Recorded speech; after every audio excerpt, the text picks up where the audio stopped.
You are listening to the Horse Radio Network, part of the Equine Network family. What a beautiful day for horses in the morning. You are listening to the #1 horse podcast in the world. Here is your entertaining look at the horse world and the people in it.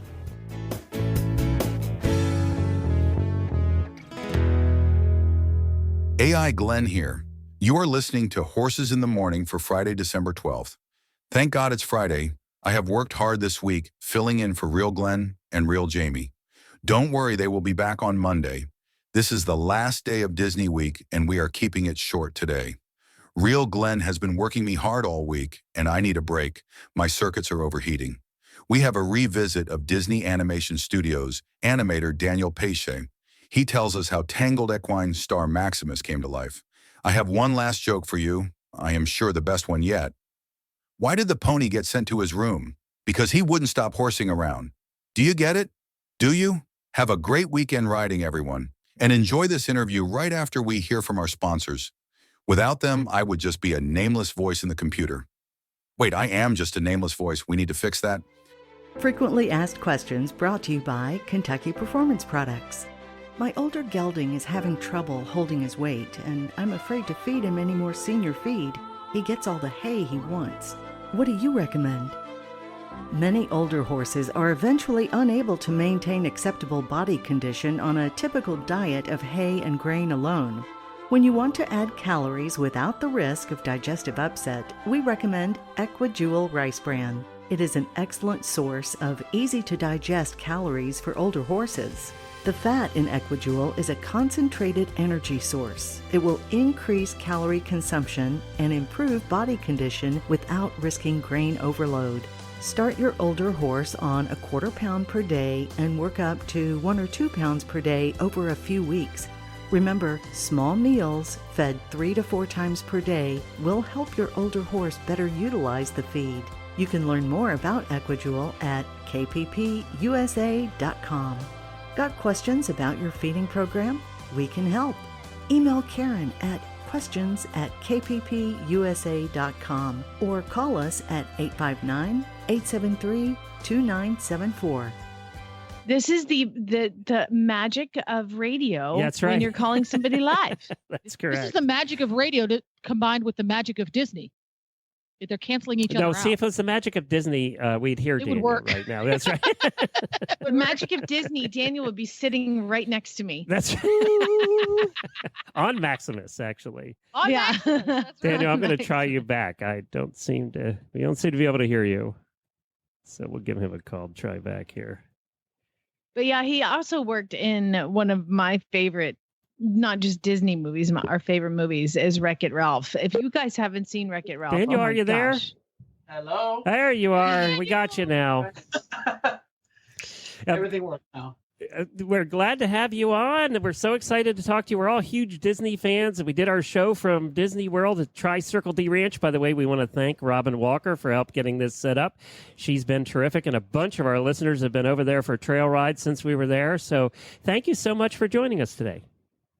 Thank you for having me. I'm excited to talk to you guys. You're a little bit quiet. Can you come a little bit closer to the microphone? I think that Oh, would help. really? Yeah. Oh, what about now? That's better. Yep, definitely. So we've had so many listeners asking questions this morning. You worked on so many cool movies: Tangled, Wreck-It Ralph, which was one of our favorites, Frozen, Zootopia, and worked with Maximus and Sven, which is so cool. One of my best favorite characters in Frozen. Because we're all animal lovers here. But, we're getting so many questions in from the listeners, and one of them is, I've always wanted to be an animator, and I think every little kid growing up wants to be a policeman or an animator. So how did you do it? How did you become an animator and end up at one of the coolest places to work? Well, I was always really obsessed with animation when I was a little kid back in Spain, and at the time it was like a very impossible thing to even be able to do that as a job, right? But slowly I was like, I had the chance. Well, I was always drawing. I learned. I went to art school. And I had this chance to learn animation in London. I had this opportunity. The college they gave me like a scholarship, so I decided to give it a try. And because I always wanted to learn how to do animation, so studying in London was like really the beginning of my career, and I really went from there, working slowly in little projects, commercials and stuff, and then slowly, getting better things, until I end up doing like my first feature film in London, and then that kind of opened the door for other feature films, and then slowly I end up doing this one big movie in Europe called Planet 51. It's a movie about aliens. Yeah, I remember It's that. it's kind of a reverse story. It's like an alien world, which is like the Earth, and there's this human who invades he visits, like it's like ET but in reverse. So he visits the planet of aliens. He becomes friends of one of the aliens.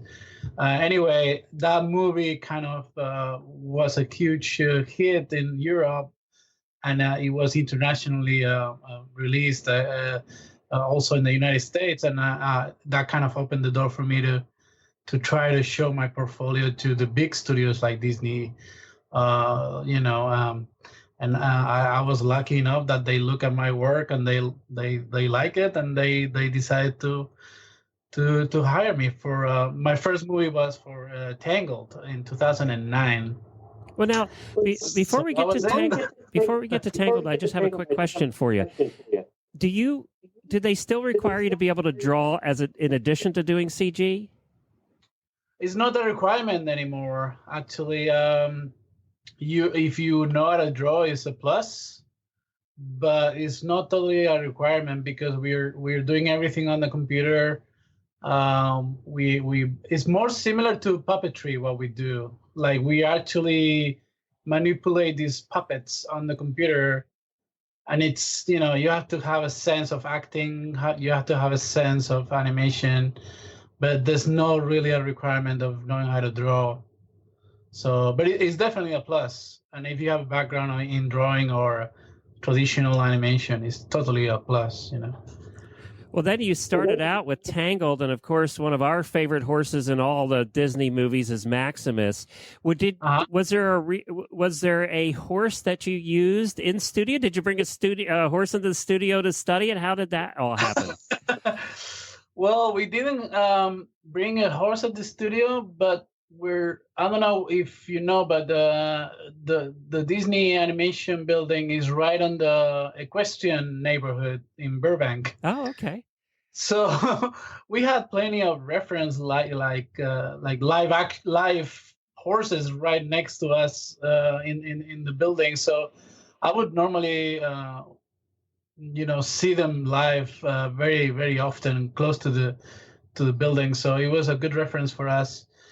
It was not weird to see people riding horses in the middle of the street, like along with cars and stuff. So that was good. And then I used a lot of videos from in the internet. Just if there's a horse like Maximus, I want it. Yeah. I want that one. I think it was inspired on an Andalusian horse. Well, and I can tell you this, Jamie, if you head out to Disney World, you can see Maximus because Maximus is at the Tri-Circle D Ranch at Disney World right now. Well, cool. Yeah, that's right. I'll just into Disney World. So how does it work? Can you explain how the process of animating, say, Maximus happens if you're not drawing it? Yeah, I come from a 2D animation background, so I do a lot of drawings in preparation for my CG stuff. So I normally would do like a very rough 2D animation just to plan my work, to see what the CG is gonna look like more or less. And like I said, we look at videos to reference for this shot that I was doing. I don't know if you remember a shot where Maximus is trying to reach Flynn Rider, and Rapunzel is not letting him. Rapunzel is kind of putting herself in the middle. Yes, I And remember that. Yep. she stops Maximus, and of course he doesn't want to hurt her, so Maximus he has to kind of pull the brakes, and he does this cartoony kind of thing, and he tries to kind of move past Rapunzel, but she doesn't let him. Anyway, to do that shot, I looked at videos of horses, galloping and doing things like that, and then the process is basically you get these virtual puppets, like this it's almost like a toy in the computer, and you can manipulate it, and you can it has all these joints that you can move around and pose, and you basically pose each frame, each important key frame, you pose it like if it was a puppet, and then you put that in the time, and then you hit play, and you see all those poses playing, and it gives you an illusion of movement, right? So, and the computer helps a lot, like to calculate the in-between poses. And that's basically the process. And then after that, you put more detail, more movement, more keyframes, and you can tweak every little detail imaginable, like every movement of the eyelid, everything can be tweaked and precisely adjusted to the director's whatever his vision is. So it's hard to explain it without visuals and just talking, but that's Well, it sounds like this whole process takes, I don't know, 15, 20 minutes, real quick, huh? Super short, easy. Well, yeah, not really. No. So Like how long does it take? Yeah. Yeah, I was gonna tell you a shot like that, the shot I was talking to you, it's almost like 4 seconds of animation. That can take up to 2 weeks of work. Whoa! Just for the movement of the characters, and then after the movement, you need to put the lights, and you need to put the colors and the texture. Well, and all the departments are working together to get the final picture.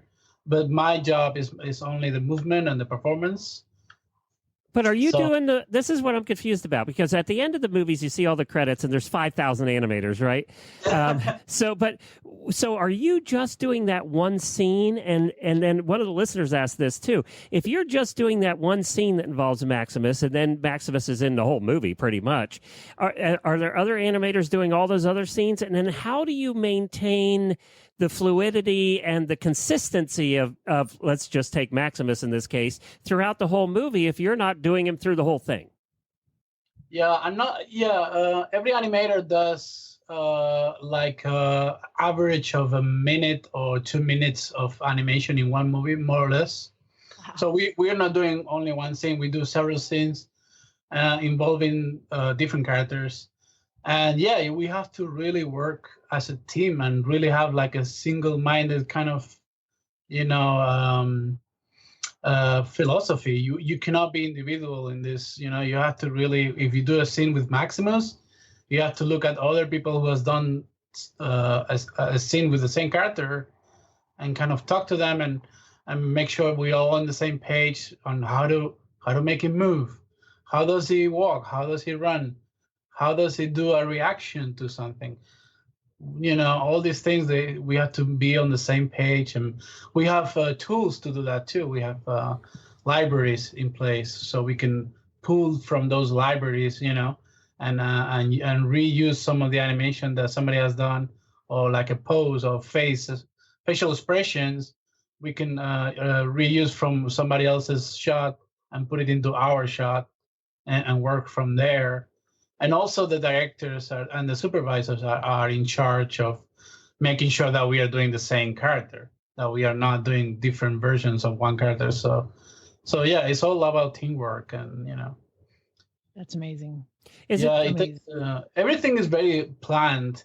Before we start doing our work of animation, they have worked very hard in the storyboards and in the script to make sure that the character is consistent and everything. So everything has already been planned for us. So when we come in, the character is already more or less defined, but we give it an extra personality when we do the animation. We made him perform in front of the camera, and we actually give the final result of the movement of a character. So we are responsible that it's always consistent, you know. Now with Sven, I heard that did they actually bring a reindeer in to the studio and do the whole? We kind of heard that. I don't know if that was a rumor or not. It's true. It's true. They did bring a reindeer.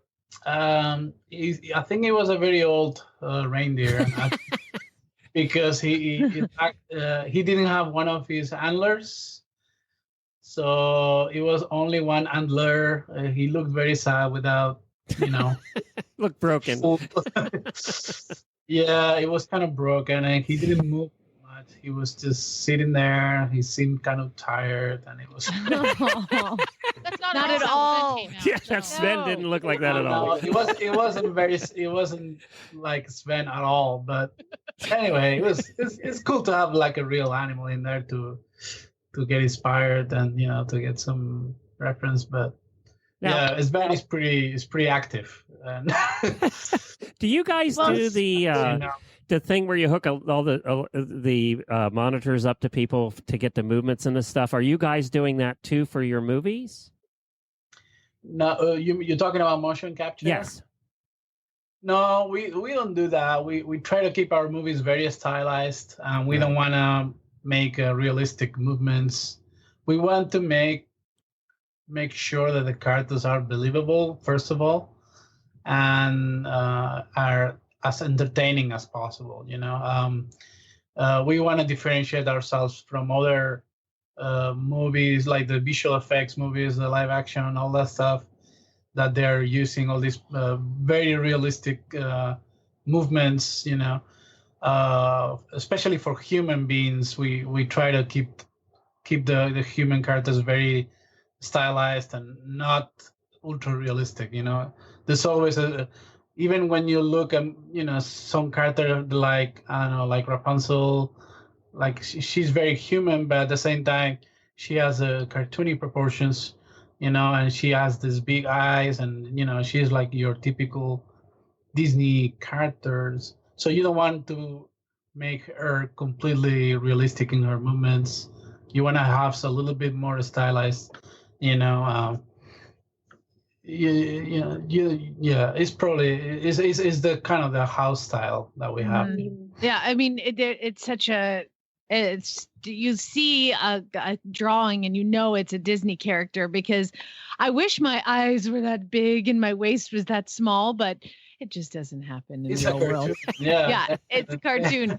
Now, I wanted to ask you, when you were working on Frozen, did you think to yourself or know to yourself that this was like the movie that was going to change the world? I went trick-or-treating with my son last year, years after Frozen came out, and every freaking little girl is Elsa. Like, No, did you know that was going to happen?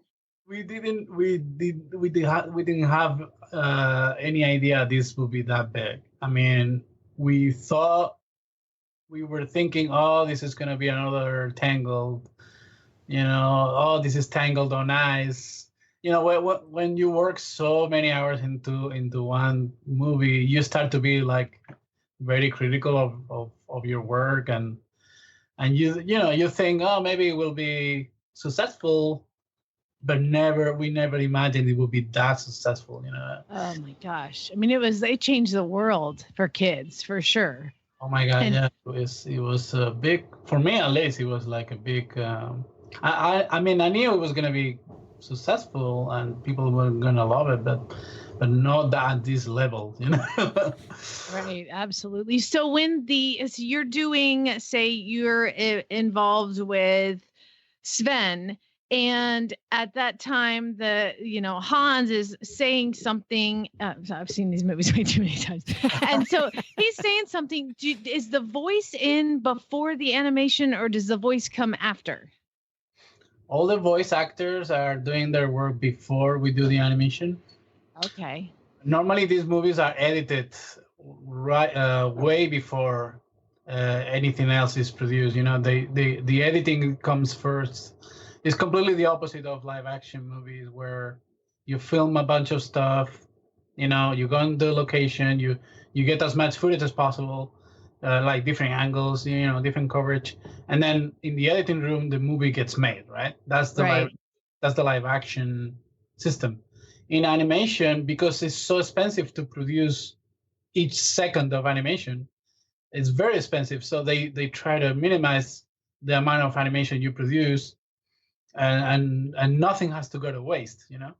So the system has always been like, since the very beginning, like editing comes first. Like you do storyboards, you do like simple, you know, animatics, temporary sound effects, temporary music, temporary voice recordings, and all that gets together into like a blueprint of a movie, like very much so that you can see the blueprint and you can tell if the movie works or not, you know, if the story works or not, you know, even if the drawings are very like rough and everything is rough around the edges, but you can still see the whole movie edited, you know. So once that is approved and that looks like a good movie and the editing works and the timing works, everything, then it goes into production, and then we start to animate. And so you're animating to the voices that are already recorded. The actors have already done it. You're making okay.